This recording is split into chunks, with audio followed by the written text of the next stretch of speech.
हमारे साथ सना मलिक हैं, एनसीपी विधायिका। मैम, पहली जो है महिला उप मुख्यमंत्री मिली है महाराष्ट्र को। कितना बड़ा दिन है, हालांकि समय थोड़ा सा अनुकूल नहीं है। इट्स अ प्राउड मोमेंट पूरे महाराष्ट्र के लिए और स्पेशली हमारे राष्ट्रवादी कांग्रेस पार्टी के लिए। दादा के बाद वो जो वैक्यूम क्रिएट हुआ था उसके बाद हम कोई चेहरा नहीं देख पा रहे थे, लेकिन जब वहिनी का चेहरा सामने आया, वहिनी का नाम सामने आया, तो हमने उसको बहुत पॉजिटिवली लिया। और सिर्फ राष्ट्रवादी कांग्रेस पार्टी नहीं, पूरा महाराष्ट्र के लिए आज एक बहुत बड़ा दिन है, क्योंकि पहले ही महिला डिप्यूटी सीएम मिली है। और जिस तरीके से हम मॉडल उन्होंने बारामती में बनाया है सोशल वर्क के थ्रू और अपने पॉलिटिकल टच के थ्रू लोगों के बीच में रह के, हम देखेंगे पूरे महाराष्ट्र को उसका बेनिफिट होगा। जिला परिषद और ग्राम पंचायत के चुनाव होने वाले हैं मैम, इसका क्या लगता है कि महिलाओं को लेकर जिस तरीके से लाडली बहना योजना था और लगातार अजीत दादा महिलाओं के सशक्तिकरण की बात करते थे, उसका कहीं ना कहीं बेनिफिट होगा सुनीता जी के उप मुख्यमंत्री? उसकी शुरुआत हम देखेंगे कि आज से हो गई है, क्योंकि हमारे पास एक महिला करके डिप्यूटी सीएम के नाम पद पे चुन के आए हैं। तो डेफिनेटली जो बेनिफिट हमें विधानसभा के चुनाव में मिला था, उसी तरीके से जहां हमारा स्ट्रांग होल्ड है ग्रामीण में, उसी तरीके से हमें फिर से बेनिफिट मिलेगा। आखिरी सवाल मैम, अजीत दादा की कमी खेलेगी? खिल ही रही है, बहुत ही खिल रही है। मेरे साथ एनसीपी के नेता और पूर्व विधायक जिशान सिद्दीकी हैं। सर, सुनीता पवार पहली उप मुख्यमंत्री महिला हो चुकी हैं, किस तरीके से देख रहे हैं?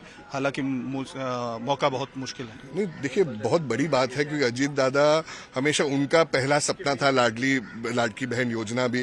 तो वो सारी लाडकी बहनों के भाई माने जाते थे अजीत दादा। रक्षाबंधन में भी उनके देखेंगे तो हाथों में राखियां बंधी हुई होती थी, पूरे हाथ बंधे हुए थे राखियों से। तो क्योंकि वो हमेशा एक वुमेन एम्पावरमेंट में बहुत विश्वास रखते थे। तो ये गर्व की बात है कि हमारी पार्टी से ही पहली डिप्यूटी चीफ मिनिस्टर महिला बनी है। तो ये बहुत गर्व की बात है। देखिए, कठिन समय तो है, दुख का समय है, मगर आपको दाद देनी पड़ेगी सुनीता वहिनी जी की भी कि उन्होंने अपना गम नहीं देखा, अपने परिवार का गम नहीं देखा। महाराष्ट्र की जनता को उन्होंने पहले रखा है, और ये बहुत बड़ी बात है महाराष्ट्र की जनता के लिए भी और राष्ट्रवादी कांग्रेस पार्टी के कार्यकर्ताओं के लिए भी। घर की बहू पहली महिला उप मुख्यमंत्री बनी जा रही है। शरद पवार नहीं आए, ये तक कहे वो कि उन्हें इसके बारे में जानकारी नहीं थी। कहीं ना कहीं वो नाराजगी जता रहे थे, क्या कहेंगे? नाराजगी नहीं है, ये बहुत जल्द ही ये फैसला लिया था कि कुछ ही घंटों में शपथ विधि होने वाली थी। तो जो लोग थे हम गए, मगर अगर वो आते तो बेहतर होता। मगर वो क्यों नहीं आए, कैसे नहीं आए, वो तो जवाब वही दे पाएंगे। हमारे लिए तो वो आदरणीय ही है और हमेशा आदरणीय रहेंगे।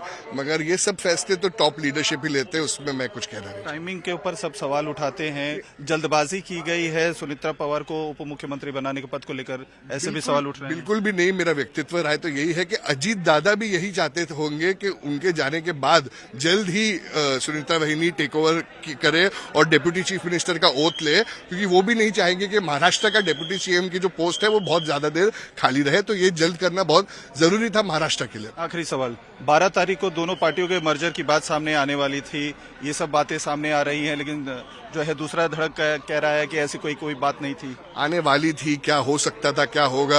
आज अगर अजीत दादा हमारे साथ होते तो क्या होता, मगर नहीं है। तो ये सच्चाई लेके हमें चलना है आगे। और इसके बातचीत की कोई जानकारी आप? नहीं, मुझे इसके बारे में कोई जानकारी नहीं है।